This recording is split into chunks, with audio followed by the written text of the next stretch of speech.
Hi, my name is Brad Worthley, and I want to talk to you about perception because perception does become the customer's reality.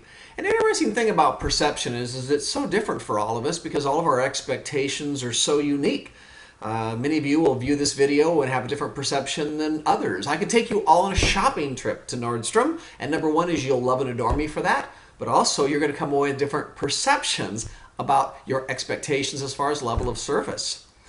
Let's just say that you are going to take your significant other out to a fine dining experience. You pull up out in front of a restaurant. You're looking at it trying to decide if you want to go in or not. Now the paint on the outside of the building is kind of chipped and cracked, like it hasn't been painted for about 20 years. You look at the windows to try to see if there is anybody in there, and you can see a sheen of grease on the windows, like they haven't been cleaned on the inside for a while. You walk up to the front door, and they're glass doors to the front of the restaurant, and you can see fingerprints all over the front, like they haven't maybe used glass cleaner for maybe a couple of weeks. I don't know about your perception, but mine is, if you can't take care of the stuff that I can see, what are you doing to the stuff that I can't see? I'm going to declare the place a pit, and I'm going to drive on. Now the reality is food might be fabulous, but I just can't take a chance on what the kitchen's going to look like if they're not taking care of the stuff that I can see. You go into a bank.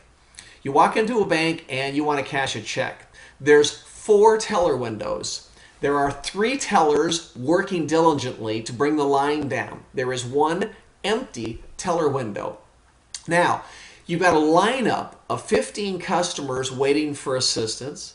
You happen to have a branch manager that is standing behind the teller area. So again, you've got 3 tellers working, 1 empty window, and behind them working as a branch manager. Guess who all 15 customers are staring at that are waiting in line? Absolutely. They're staring at the branch manager, then they're staring at the empty window. Manager, window, manager, window, manager, window.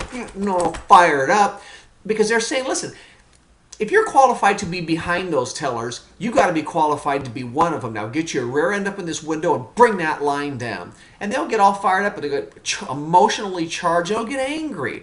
And of course, who gets punished? Well, those 3 tellers that are working the line, they're the ones that are going to get emotionally abused.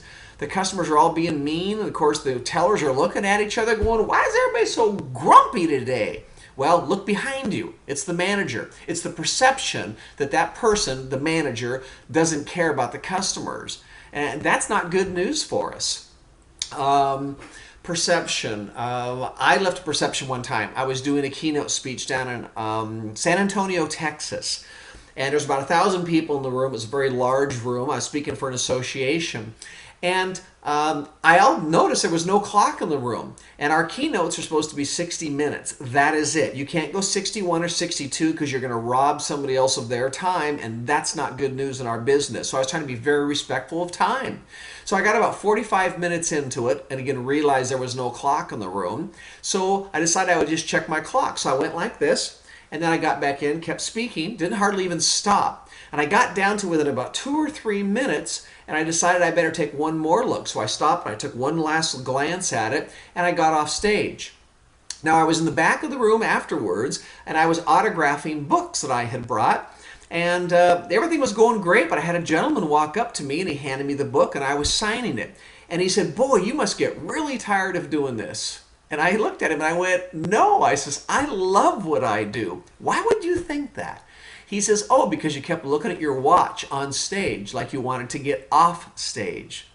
So isn't that interesting? That wasn't something I was thinking about or doing. I was trying to be respectful of their time, and yet he took it as is. I was bored and I wanted to hurry up and get off stage. So from that day forward, I literally take my watch off before I begin speeches. I take my watch off, I set it down next to my notes or my water so that I can keep an eye on it. I also have a remote control for PowerPoint that also has a clock in it as well, so that I can actually set it for 60 minutes and then I can also watch that as well without having anybody see it. So keep looking at what the customer's perception is. Do what I call TLC. Think like a customer, and make sure that you're not doing things that might leave misperceptions. I hope that helped. You have a fabulous day.